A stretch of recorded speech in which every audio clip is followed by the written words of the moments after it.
You, what going on? What going on? Thanks for tuning in to another live stream episode of the Same Difference podcast. Today is gonna be a good one. It's gonna be an informative one because we have a young lady by the name of Miss Ava Roberts, and she is brave enough to come and tell her story about her life with lupus. Now, I know a couple people like Tony Braxton and I think Nick Cannon and stuff have lupus. I'm not too sure about Nick Cannon. I think he does. But like we haven't really heard their story of what they deal with. And I don't think a lot of us really understand what lupus is. So I kind of wanted to bring her on because she's a woman, a black woman that is affected by this autoimmune disease, and it largely affects African American people and even more so African American women. So I think a lot of us could relate to it, and I hope that y'all enjoy the show. This may get a little, a little sad, a little emotional. I'm not sure where it's gonna go, but we need to have these conversations. You know what I'm saying? Like, and that's a part of Same Difference. That's why we named it Same Difference, because we want to see those other sides and get all these different perspectives. But I ain't gonna keep talking. I'm gonna bring on Miss Ava Roberts right after these messages.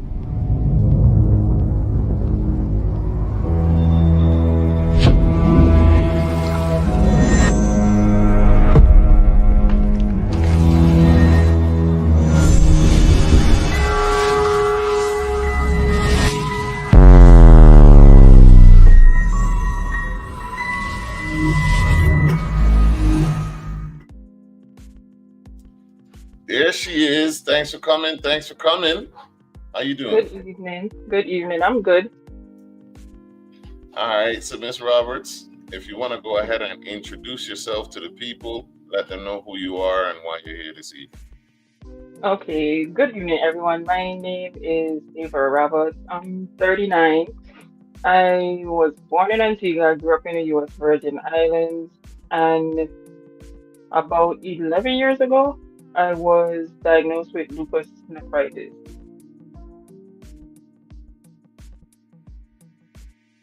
Now, lupus, the name is also known as systemic lupus erythematosus. It's a chronic autoimmune disease where the body's immune system mistakenly attacks its own healthy tissues and organs. For those that may not know, because I didn't really know until I looked it up today.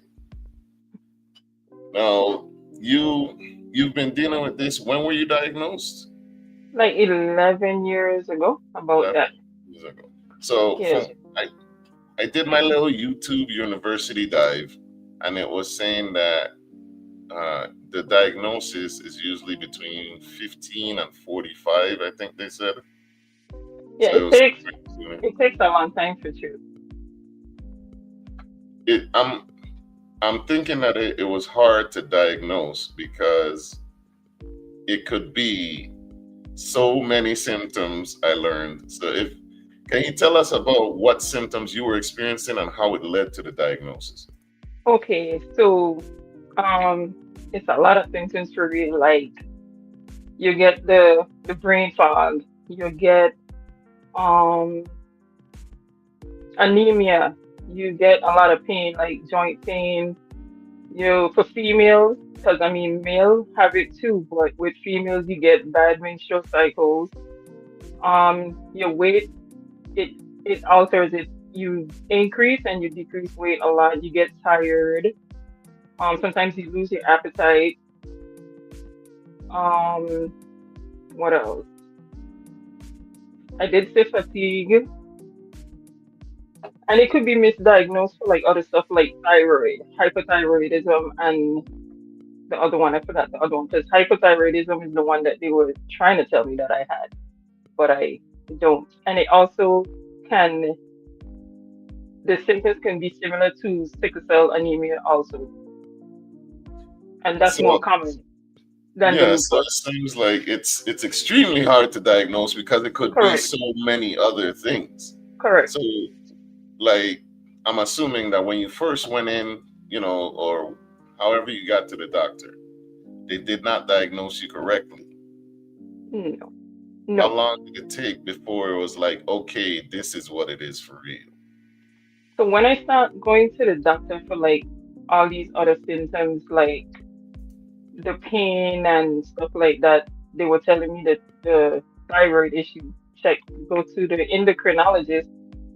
The thyroid is normal. So about like I want to say 5 years after that, because I was like 27, 28. When I was working, that's when I started getting sick because stress is one of the factors that I had two jobs because I was a chef and both jobs was cooking, so the heat and all of that, I guess, triggered it. And I was keep going to the doctor, well, to the hospital, and they were telling me that I have a stomach virus, and I'm like, no, it's not a stomach virus because been there, done that. So one day, like my appetite and stuff start declining and stuff, then I end up going to the hospital because I was getting weak and all that, and they had to put me in an induced coma because they still couldn't find out what was going on, and then it came to be lupus nephritis, and I was shocked because I never heard about it until I was diagnosed with it. Did you So end up finding out that someone in your family had it, and that's how it? yeah, they say it's hereditary, and automatically my mom was like, "Oh, it has to be on her side," because her grandmother would was always like sicky growing up. I was never the sick kid growing up. Is in my Yeah. adult years I became sick, but then I did find a cousin on her side, which is her first cousin, with the exact same one as me, the lupus nephritis also. So you see, that's a problem, right? That we have. I don't know about no other community, but I know in the Black and African American community, it'll be like Hmm. loss of information. You know what I'm Correct, saying? So you correct. actually had to kind of dig to find out that. Right, right. Right.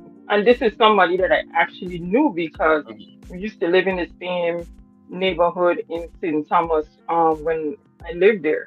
You know what I'm saying? And then she had to be rushed up here because of her lupus also because she actually coded in St. Thomas.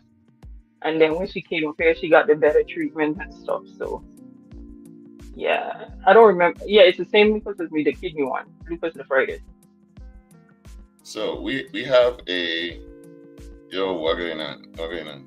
We have a short video to kind of go into some of it, so we don't necessarily have to break down what it is and stuff like that. Thank you for joining. If you just joined, we have Miss Ava Roberts. She has lupus and she's living with lupus, and she was kind enough to come on the platform and explain what that is like, because I don't think there's a lot of education on it, or we're not fully aware of what it is and what it looks like.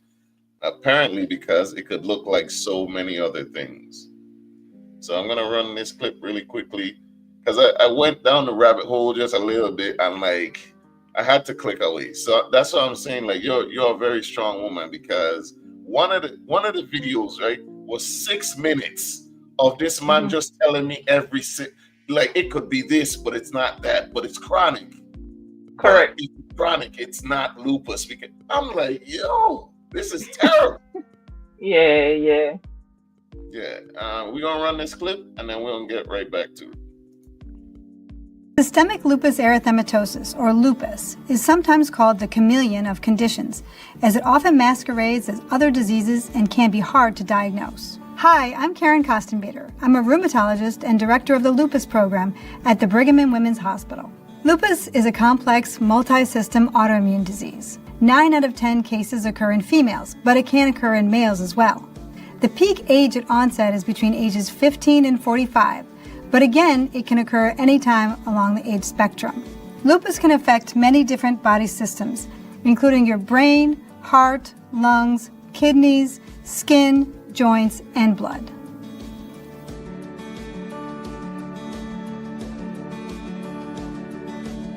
Like many autoimmune diseases, lupus doesn't have one specific cause. It's caused by a combination of both genetic and environmental factors, which include lifestyle and behavioral factors.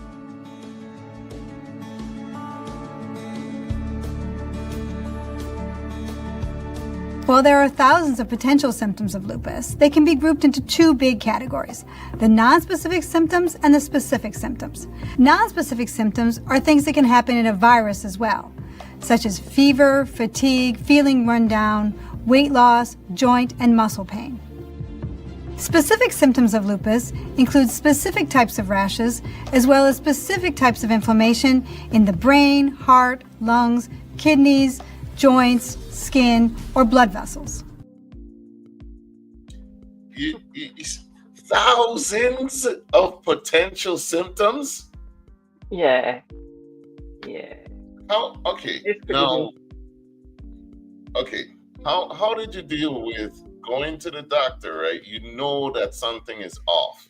You've been yourself forever since you were born. And I'm sure doctors were trying to rush you out and no, it's this. Take that and you should be fine. And like, how did you deal with that?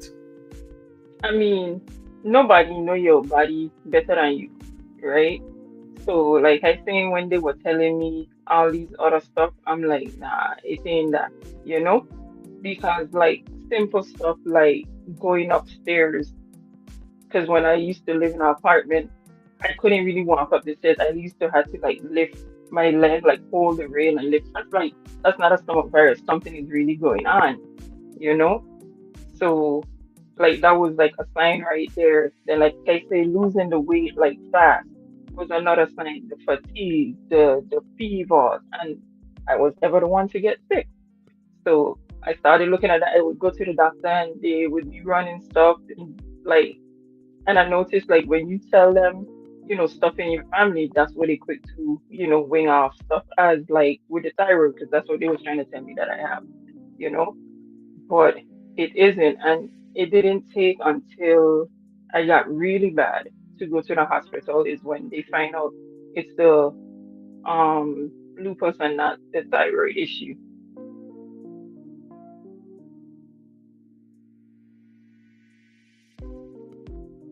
I'm sorry that you had to deal with that, and that you've been through it.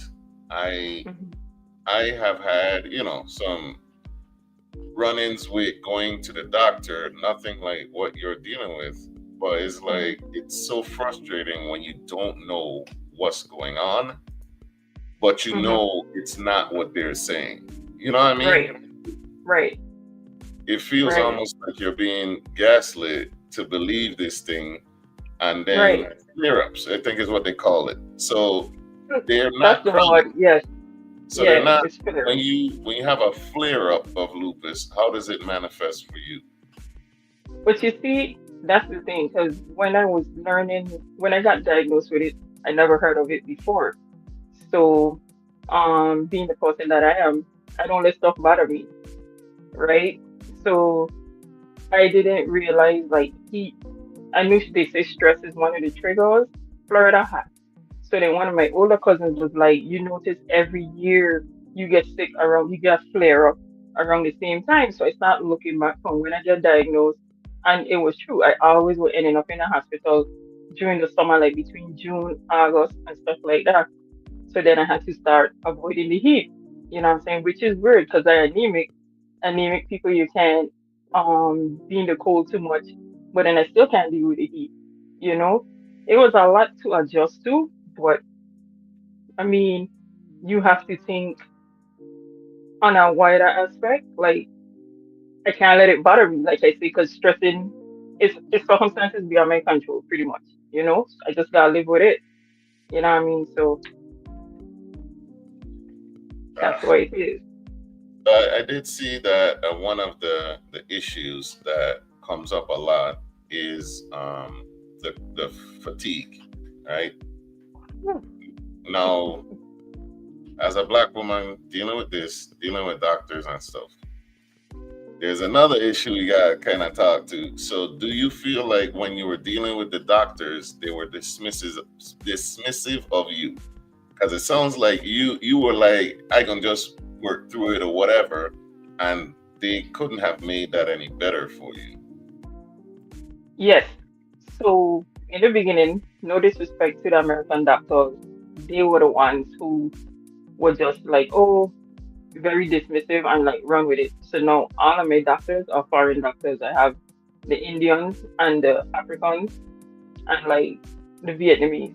I don't have no American doctors anymore because with them, is they were just being dismissive with it. And it was an Indian doctor who actually found out that I have the lupus. Because like I said, they had to put me in an induced coma for like 10 days to they run you for everything, like every sickness, every disease, and the only thing came out was the lupus.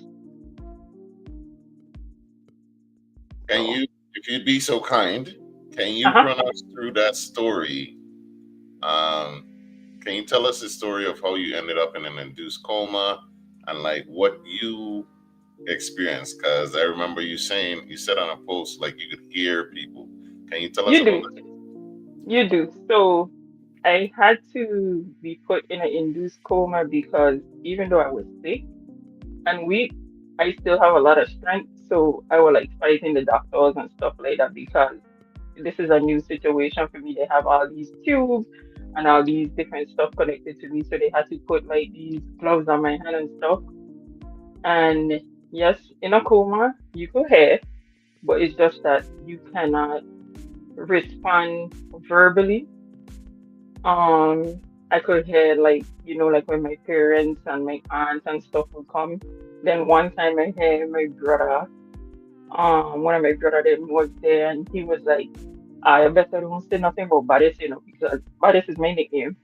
I better don't say nothing about her because she could hear yo. So when I came out to the coma, I actually, tell them all of this stuff, but I gone too far anyway. During the coma too, I actually my grandmother on my mom's side, she passed away when I was in middle school. I actually saw her, like an image of her, and it had like this bright white light behind me. She had wings and stuff, and she was telling me it's not my time to give up. I still have a lot ahead of me. And whenever I saw had that vision in my coma, because I don't know, it's a coma, it's not sleep. I came out of that after, so I don't know if I was really drifting because I remember my mom was saying that the doctors were telling her she needs to start planning my funeral and all of that. And my mother was like, nope, because I walk in here, so they gotta do something to, let me walk back out in here. And here I am now.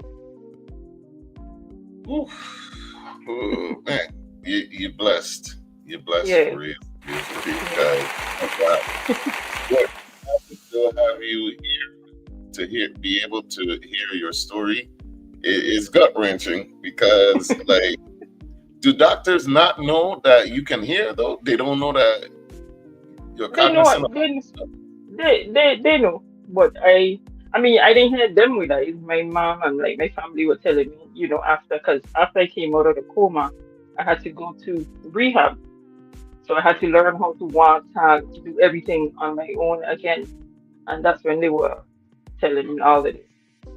So I planned my funeral because they say when a person is drifting to the other side, Mm. your appetite is the last. Your hearing is the last to go. I had already lose my appetite. I was still hearing and all of that. So, because I wasn't eating, the only thing I wanted was like ice and water. That's it. Oh, No food or nothing.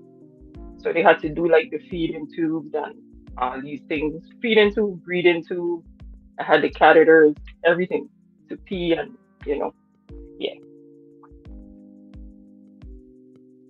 when you were hearing these things, when you were in the coma, Hmm. like, what were your thoughts? Do you remember? I was pretty much, I was like, to me, I feel like I want to talk, but it's like you see me here, like I try and say something, but because to me, I feel like I talking, but they ain't talking to me. They Yeah, talking of me, you know. So I it's can't. kind of crazy. It's crazy. So It's crazy. there's no, this is the state that they're putting you in. Like, I'm cognizant. I'm like, so did you feel kind of trapped in your body? Oh, Hell yeah. Jesus. Yeah. Because you can't do nothing. You're just hearing everybody coming over you, everybody saying this, everybody doing this. And it's like, okay, I'm hearing them, but I can't see them. I'm hearing them, but I ain't moving. How come I can't join the conversation? So, You hear anybody talking crap about you? nah, they had, and that's the thing, because my brother had tell them, I better don't talk nothing because she could hear you. That's good. So, yeah. Me or like, I wouldn't wish that on my worst enemy. It wasn't, them couple months, because I went in June 13th, 2014, and then they sent me to the rehab the July 3rd, and I stayed there until September because I had to do occupational physical therapy and speech therapy. Yeah, you really Yeah, had to learn everything over again. yeah, yeah, yeah. It was just like weird, like people gotta be doing all these things for me. It's like, you know, so What was that experience like going through the therapy and whatnot? it was horrible because they had times I wanted to give up. It's like because you don't have the strength, and being me as a person, I used to play sports growing up. So like the simplest of exercises were making me super tired. It's like this is the thing I used to do, like with my eyes closed. But now I doing it is like you feel like you're gonna fall. Like the way I feel is like, like when you see like a goat just born and they drop and they put them buckle in. That's how I had feel too. You couldn't really they had to like hold you up. And then you have to use like the balance beams to walk and stuff like that too. Was Yeah. there anyone or anything that was there with you that kind of kept you going? I mean that vision I had with my grandmother, I think that is what pushed me. And then like I have a cousin that she was working in like in rehabs too, and she would keep like pushing me, telling me like you gotta push yourself, because these people only there to help you, and they there for a paycheck. You know what I'm saying? But if they making you do 50, you gotta do 100 or more. So I kept that in my head, like, okay, I not push myself because they were doing therapy every day. So like when they would come in my room, they'd be like, "Oh, it's time for therapy," and I'd be like, "I ain't wanna go, man." But then I was like, you know what? If I don't do this, I'm gonna be stuck in here. I don't wanna go in my house. I love where I live, you know? So yeah.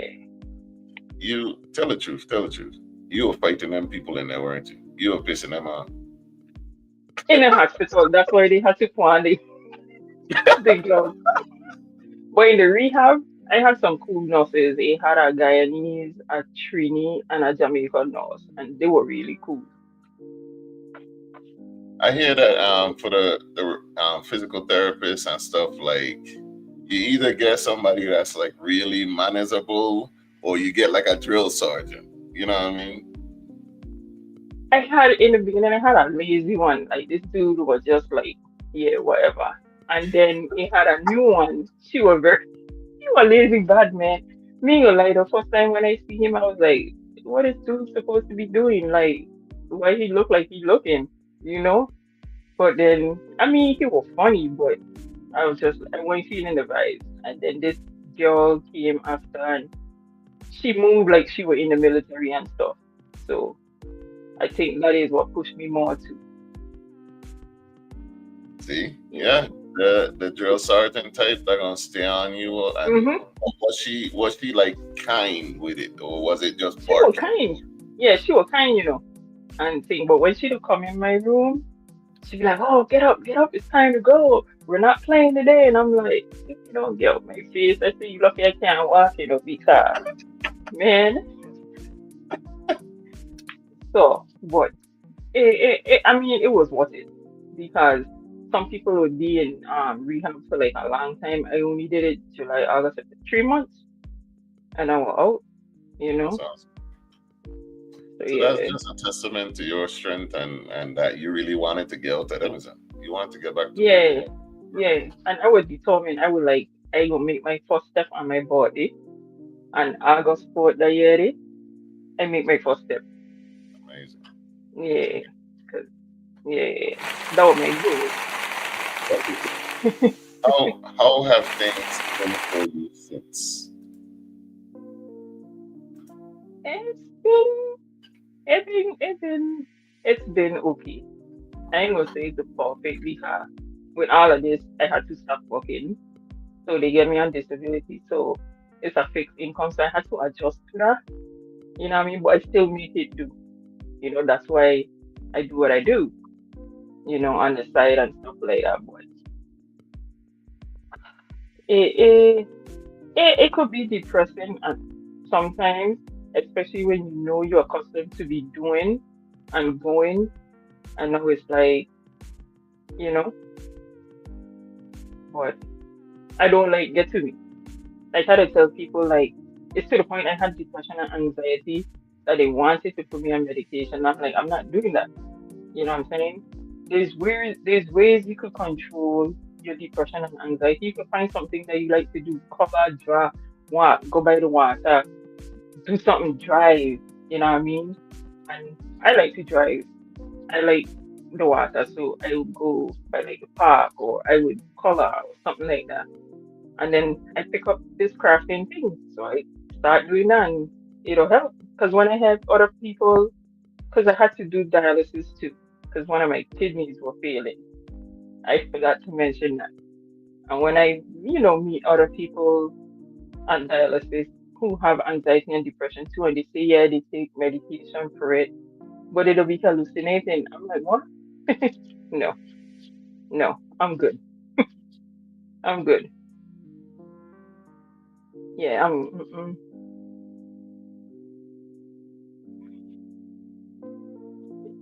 You said I need before the everything. show that you were a little anxious, a little nervous before coming on. So what about now? After we've talked for a little bit and got it out, It's cool.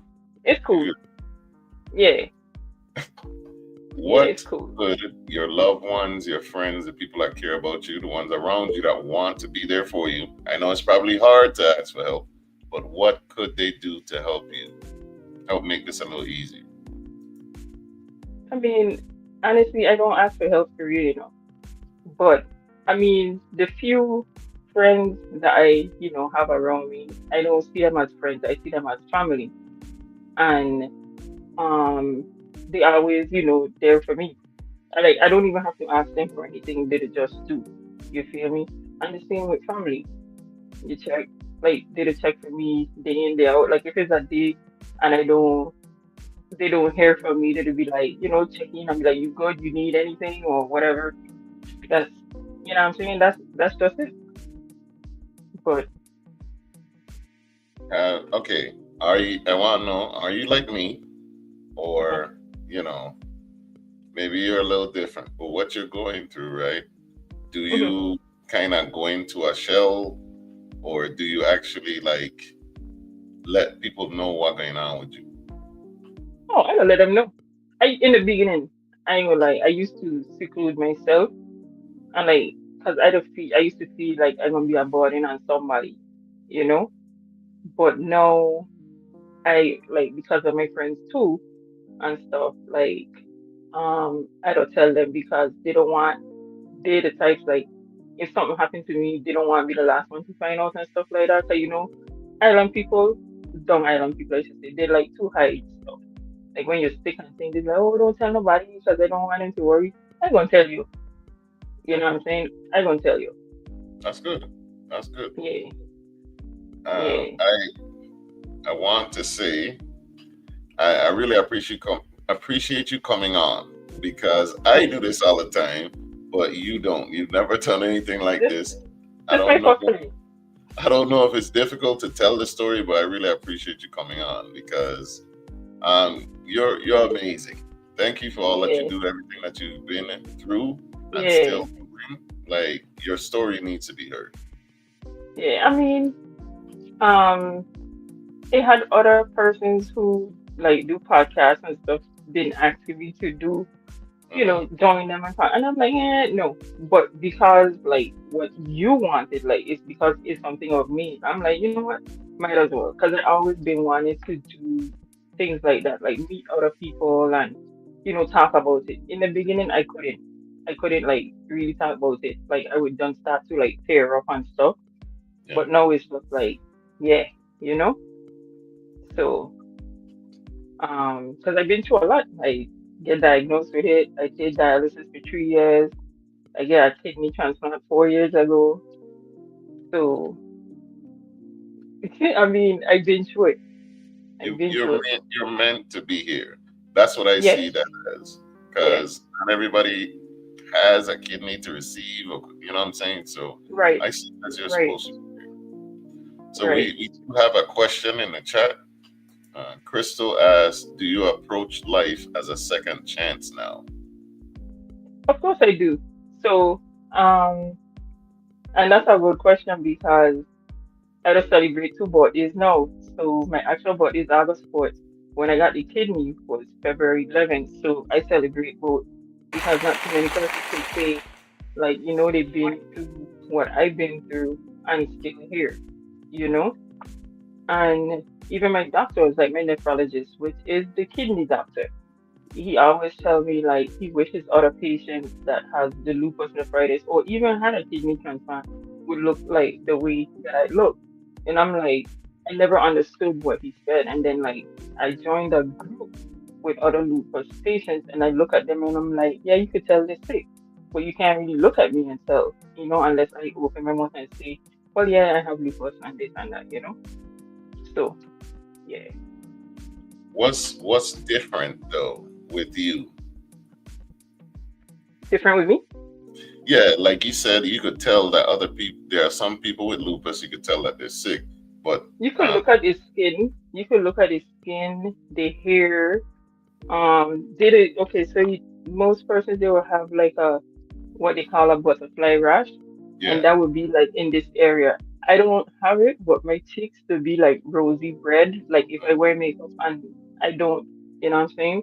Like Trick Daddy, he have lupus. A lot of people don't know, but he have lupus. That's why he look that way. He but have he the don't skin one. take care of himself though. Right, right. And then you see how he puffy because the Yeah, steroids they make you puffy like that too. You know what I'm saying? And then a lot of them they still want to eat any kind of any way they want. You have to adjust all of that. You have to change a lot. 'Cause a lot of stuff that y'all could eat or like a normal person who don't have health issues that is good for you is bad for us. A lot of vegetables we can't eat. A lot of fruits we can't eat. A lot of drinks we can't drink. It was hard in the beginning to adjust to that, but yeah.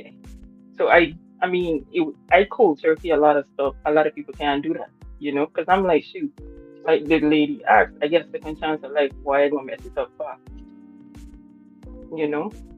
that's what's So up. So yeah, that's a lot of stuff that we take for granted. I wouldn't say normal. I wouldn't call us normal. But yeah, that's a lot of stuff that we take for granted. So it's hmm like, damn, you don't really think about it until you lose the access to that thing. So that's crazy. right, right. And like we Caribbean people, we like mango, we like bananas, we like avocado. Mhm. I can't really eat them things because they high in potassium. You Wow. check potatoes and all them things, it was hard. But now, like, it comes to the point, like, yeah, I learn how to, because, like I say, I did the dialysis for 3 years. And I was like, I don't want to be on this when I 34. I want to get off by then. My birthday is August. I get a transplant when I was 33 in February, right? I meet people on dialysis, say they've been on it for 10 years, they've been on it for this amount of years, and I come out before them, you know? So, Tanya says you look amazing. Some people show oh, their thank you. illness. We island people built different. It's true. Thank you. And I I ain't think, gonna let lupus control me. I gonna control lupus. and I'm glad you said that because I was about to say it gotta be the mindset too. Because It's some true. people might have given up. Some people might have do like Chick Daddy and just, I see this man to be eating bad and drinking still. Like Yeah. just to be his age and doing that there, I know it's Right. bad. So Right. yeah. Cause look at him compared to, and interesting, he don't have. Well, I don't know what his money look like now, but look at Nick Cannon, look at Tony Braxton. Yeah, You know what I'm saying? Compared to him, yeah. you check. So, and then that girl, um, this Spanish girl, I forgot her name. I think she just sing. She had a kidney transplant too. I don't remember her name, but she famous too. But she looked good, but she lost a lot of weight, you Mhm. know. But she really young. I can't remember her name now, but yeah, like I said, taking care of yourself is a big factor.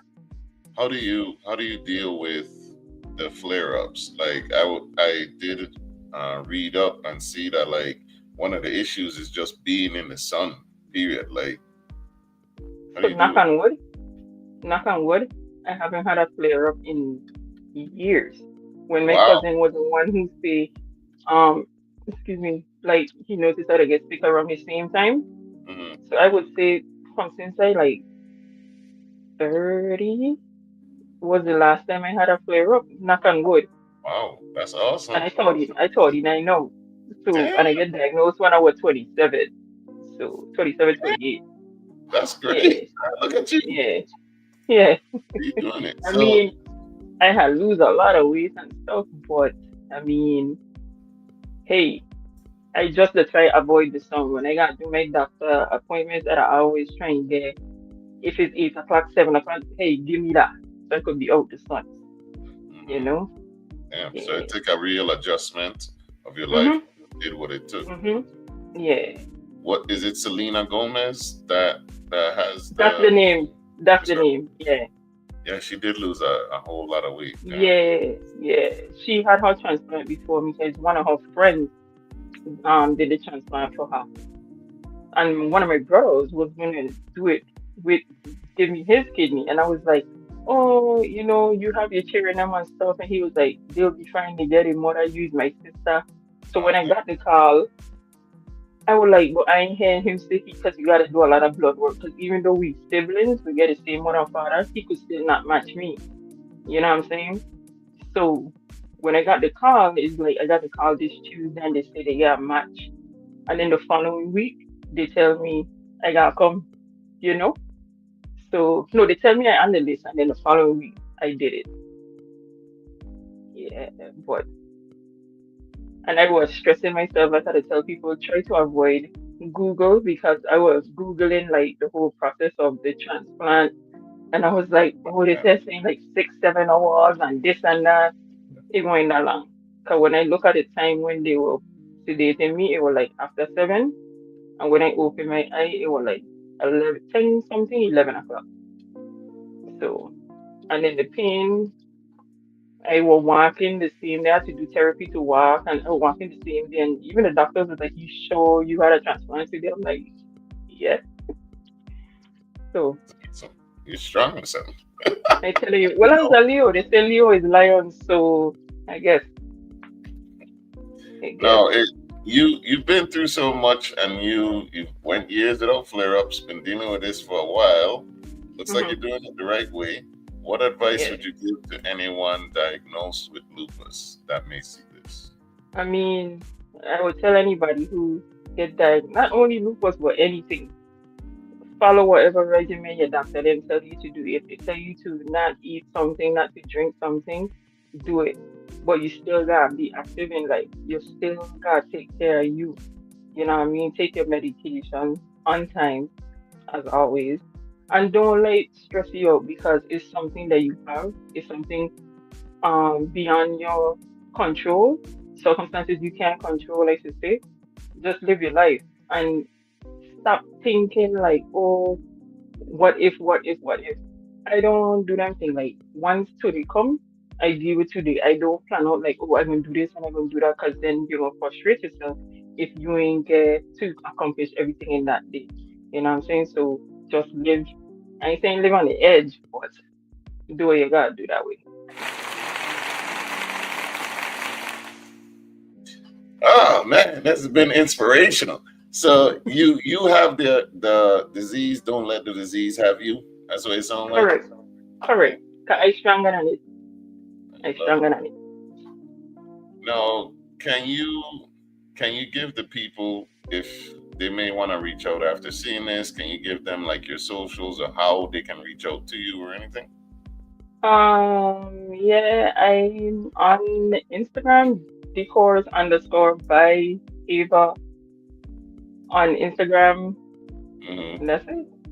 I have a YouTube too, but I don't really remember what it is. I don't really. So I you don't. don't be on it then. No, I need to start because a lot of people will be telling me to post the stuff that I be doing because I do cookie a lot too, and if you know, you know. But yeah, I don't remember the YouTube. I think it's decors by Ava also. So I don't know. But Okay, so my Coquito IG is season decors. is coming. Correct. Coquito season is Correct. coming. See, okay, well, go ahead and plug the Coquito. How they can Yeah, reach if you. they want that, they could text me on 407-801-1945. At a ship and at a deliver too. If you're in All right, Orlando, I could deliver it. If you're elsewhere, I could ship at all right. your cost. Shipping cost is on the buyer. There you go. The course by Ava on your screen. It'll be in the comments also. 407-801-1945 for the Coquito. That season coming up. What flavors you got? I have original pistachio and pumpkin spice. For the white women. That pumpkin spice. They love a pumpkin spice.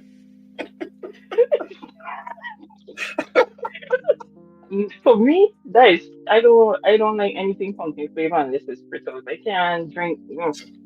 This white Yeah. coworker of mine, I tell her she wanted to do overnight oats, right? So I gave her the recipe. It's simple. Gave her the Mm-hmm. overnight recipe. This girl went and put pumpkin in the thing. Eh, Oh, but I like pumpkin porridge.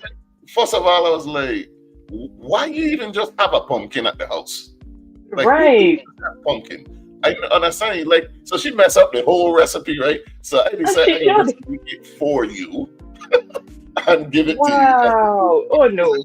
So good, yeah, because pumpkin don't belong in everything. No, no, no. Yeah. That's white women. Tony There, Braxton they, has lupus. She do she does. whatever. You're very strong. Oh, I, thank you. I was watching her Braxton Family Values, and she came down sick a couple times. You know what I'm saying? And so I don't Yeah. I don't know. She always looks good, but I don't know if she's doing what she should. So I don't know. I can't I speak on don't it. think I don't think they be like I said because it's a mind thing, and then if you don't do what you're supposed to do accordingly, you know what I'm saying. And then once you learn your triggers, because like I say, I didn't know my trigger was the heat. Stress is one of your triggers, so I don't let people get to me or things get to me anymore. I used to be, you know, the Riley hype, quick to fight, and that kind of thing. But now you can say what you want to say and be like, okay, Yeah. you know. What? Well, thank you for that. What final words do you have? Do you want to leave us with? I mean, for me, you get one life, or in my case, you get more than one life. Live it to the fullest. Don't let nobody else tell you nothing else. Awesome. All right. We're gonna get this edited, post the clips up. First clip should be like tomorrow. I'm gonna tag you. Please share Okay. it. Thank you so much for coming. The course by Ava on IG. It's right there, and there's the Yeah, phone number to reach her. Remember, text me. Don't call me. Just text me on the number. Don't call me. she get the pumpkin spice. For those, Get a cookie to order. yeah. As for me, there's nothing much. I feel like you've said everything. I really thank you again. Thank you for taking time out of your busy schedule to come and tell your story. And again, you're very brave. You're very strong. You've shown it in your own life several times. I'm glad that other people are going to see this and it may Right. help someone else. I think that's one of the best parts. Someone else may be encouraged or learn something from this. So thank you, really. No problem. Thank you too for having me. Of course. Now, for us, follow us on Instagram at Same Difference 2022. or on TikTok at same_difference_pod. The YouTube is at vi_very_own. We're also taking donations. If you would like to donate to the show, we have a PayPal. We can let you know about it also. Also, we have about 10 days left before Caravana happens. You need to get your tickets on St. Croix Ambiance Cocktail Lounge. I buy my tickets to fly home and everything. And this is not a sponsored event. We're paying out of our pocket. And it's expensive. So please come true. It is actually catered. It's a catered event from Sweet and Spicy Sensations. Chef Tanisha will be catering. Here's the menu. We have horse duvers, fried mac balls, fried mahi bites, crab salad with crackers, chicken and shrimp kebabs, riblets, soft fish and beef pâtés, barbecue and garlic parm wings. Our DJ, Party Jesus, he to turn up the place, but it's only R&B because this is Ambiance Cocktail Lounge. And we have a live performance, her first performance, Tina Angel, a local artist. She's an R&B artist along the lines of Janae Aiko.